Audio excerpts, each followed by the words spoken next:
మంచి ఆరోగ్యం ఇచ్చావు, మా మేమాకు మంచి ఆరోగ్యం ఇచ్చావు, ఇవన్నీ చేస్తారు. చివరిలో మా పాస్టర్ గారు కూడా అసలు ప్రభుని సన్నిధికి వచ్చిన తర్వాత స్తుతి ప్రార్థన అసలు ఇది కాదు.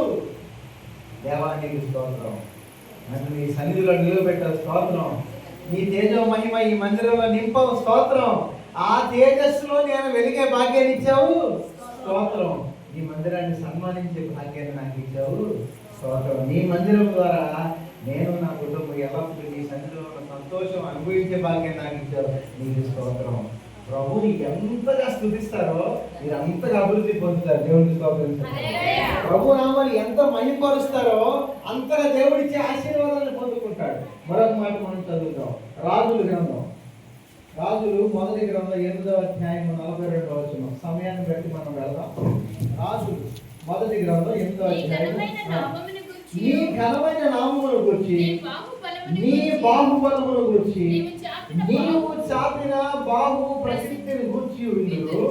వారు వచ్చి ఈ మందిరము తిట్టి కట్టు తిరిగి ప్రార్థన చేసిన ఎడల ఆకాశమును నివాస స్థలమును నీవు విని పరదేశులు నిన్ను వేడుకొని దాని ప్రకారం సమస్తము అనుగ్రహించము.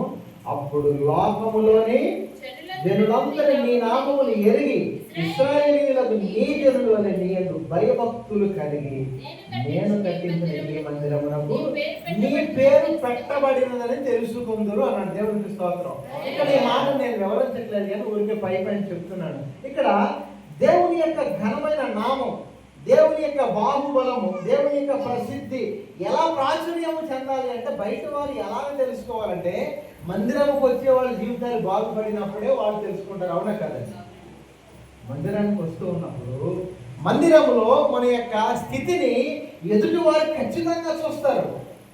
లోకంలో ఉన్నవారు చూస్తారు. మనం బైబిల్ పట్టుకుని వస్తున్నాం, మందిరానికి వస్తున్నాం, సన్నిధిలో గడుపుతున్నాం, వెళ్ళిపోతున్నాం.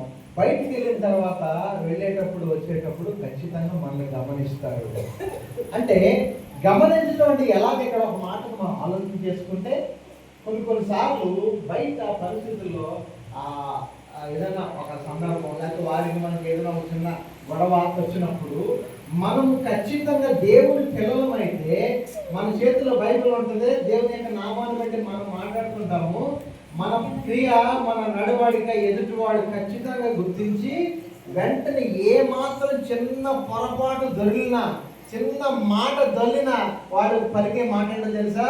అబ్బో భక్తురాలు కదా, బైబిల్ ఎట్టుకెళ్తావు కదా, మళ్ళీ నువ్వు ఎక్కడికి వెళ్తావు? మందిరానికి, అందరిలో గుడికి వెళ్తావు కదా. ఇక్కడ మన భాషలో మందిరానికి వెళ్తాము కదా అంటే మందిరానికి వెళ్ళే వాళ్ళ జీవితాలు ఎదుటితో ప్రశ్నించుకోవాల్సి వస్తుంది. వాళ్ళు ఎంత దౌర్భాగ్యమైన పరిస్థితి. నువ్వు మందిరానికి వెళ్తావుగా, బైబిల్ పట్టుకుంటావుగా, పాటలు పాడతావుగా, ప్రార్థన చేస్తావుగా, ఎవడు చెప్తున్నాడండి? వాళ్ళ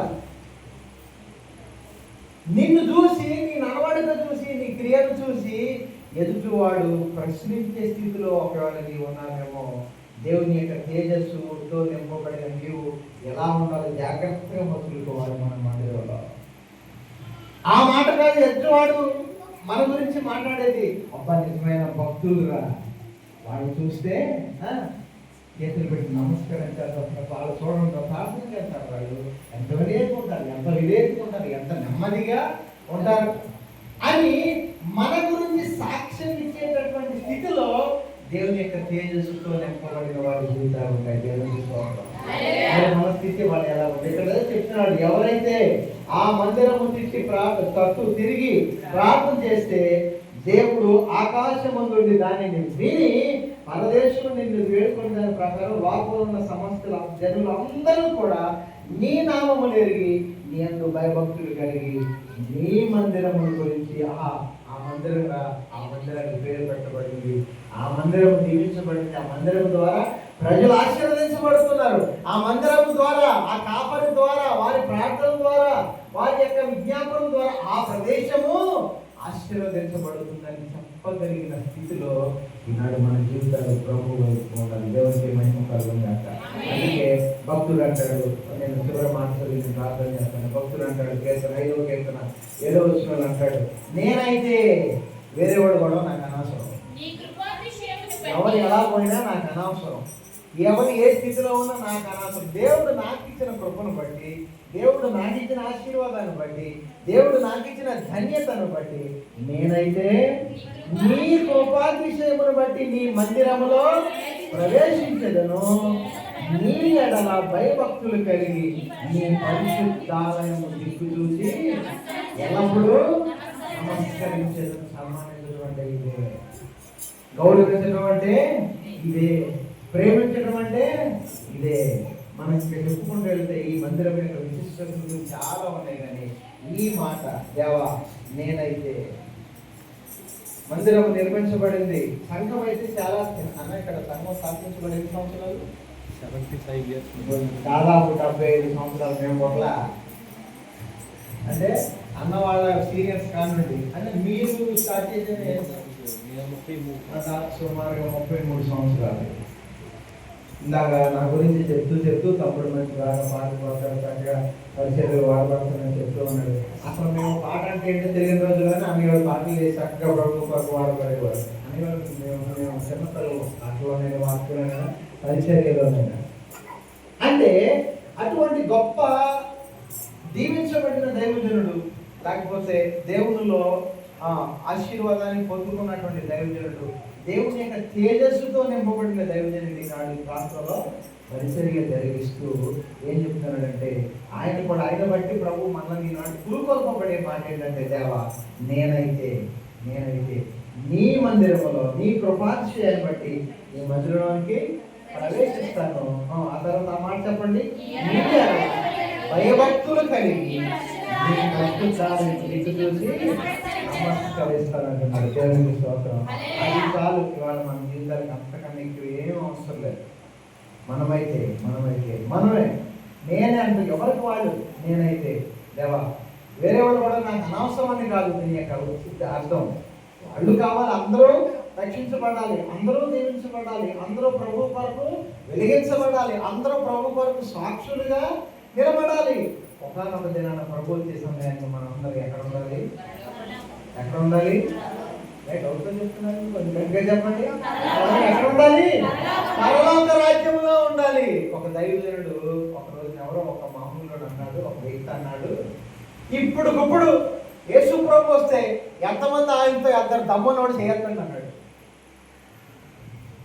ఎంత ఛాలెంజ్ చేయడం చూడండి. ఇప్పుడు ప్రభు వచ్చేస్తే ఎంతమంది ఆయనతో పాటు వెళ్తారు, సిద్ధంగా ఉన్నారు, దమ్మనోడు చేయొద్దండి అన్నాడు. అసలు ఆ మాట అన్నప్పుడు నిజంగా భయం వేస్తుంది. నేను వచ్చే సమయానికి సిద్ధపాటు కలిగిన వాళ్ళు, నిరీక్షణ కలిగిన వాళ్ళు ఎదురు చూసేవాడే నా వెంబడి నాతో పాటు వస్తాను. అంటే ప్రభుని ఎదుర్కోవాలంటే మనకు నిజంగా చెప్పాలండి, ఎంత దమ్ము కావాలి, ఎంత ధైర్యం కావాలి, ఎంత సిద్ధపాటు కావాలో మనం ఆలోచన చేసుకుంటే అసలు ఈనాడు మన విశ్వాసము, ప్రభు అన్నాడు ఆవగినంత విశ్వాసం ఉండిది ఎడలా అసలు మీరు ఎంతో గొప్ప కార్యాలు చేస్తారు, కనీసం అందులో అంత కూడా ఉండలేదు. గట్టిగా తారీఖులు వేస్తారు కదా, అంతే, కనీసం అంతన్నా చాలన్నాడు. అంటే ఆ మాత్రం కూడా ఈ రోజుల్లో పట్టలేదు. అందుకే మనం ఏం చేయాలంటే ఈ రోజుల్లో దేవా నీ కృపాతిశయం బట్టి, నీవిచ్చిన అర్హతను బట్టి, నీవిచ్చిన ధన్యతను బట్టి నీ సన్నిధిలో చేరి హృదయపూర్వకంగా నేను నమస్కరిస్తాను ప్రభు. అది చాలు. ఆ మాట చెప్పగలిగితే దేవుడిలో ఈనాడు మన జీవితాలు ధన్యమైనట్టే. అట్టి కృప ఈరోజు ఈ సన్నిధిలో మనందరికీ మన జీవితంలో మరి యొక్క నూతన సంవత్సరంలో అడుగుపెట్టి ఇదన్నాడు ఈ యొక్క ఆలయ ప్రతిష్ఠిత పండుగ. పండగంటేనే సంతోషకరమైన పండుగ. పండగంటే కొత్త బట్టలు కట్టుకుంటారు, మొక్కలు వండుకుంటారు, చుట్టాలు బంధువులు అందరితో గడుపుతారు. మరి మీరు ఎవరితో గడుపుతున్నారు? ఊరితో గడిపేశారు. అదే మనకి నిరంతరము పండుగే. అట్టి పండుగ దినాలు మన జీవితాల దేవుడు ఎల్లప్పుడూ దయచేయను.